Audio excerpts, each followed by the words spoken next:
વડોદરાની ગોત્રી હોસ્પિટલની બેદરકારીનો મામલો। દર્દીને એક્સપાયરી ડેટવાળી બોટલ ચડાવી દેવામાં આવી હતી। તપાસના નામે માત્ર નાટક થયું। તપાસ પૂર્ણ થઈ હોવા છતાં કોઈ અધિકારી કે કર્મચારી વિરુદ્ધ કાર્યવાહી નથી કરવામાં આવી। હોસ્પિટલના અધિકારી ગંભીર બાબતને માની રહ્યા છે। નાના દર્દી સાજો થઈ જતો રહ્યો એટલે ઘટનાને ઘણી નાની કહેવામાં આવી રહી છે।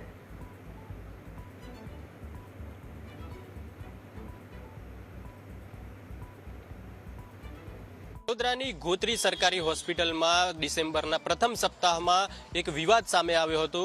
પેટમાં દુખાવાની ફરિયાદ સાથે એક પેશન્ટ જે છે તે અહીં એડમિટ થાય છે। એડમિટ થયા બાદ તેને એક્સપાયરી ડેટવાળી દવા ડ્રીપ મારફતે આપવામાં આવે છે।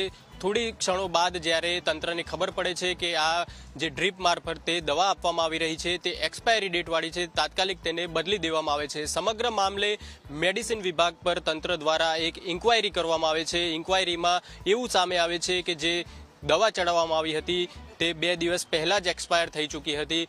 તેવામાં આ જે રિપોર્ટ છે ઇન્ક્વાયરીનો તે તૈયાર થઈ ચૂક્યો છે, પરંતુ હજુ સુધી એક પણ અધિકારી કે કર્મચારી વિરુદ્ધ કોઈ પગલાં લેવામાં આવ્યા નથી। કેમેરામેન સચિન પરમાર સાથે દર્શન ચૌધરી, ન્યૂઝ કેપિટલ, વડોદરા।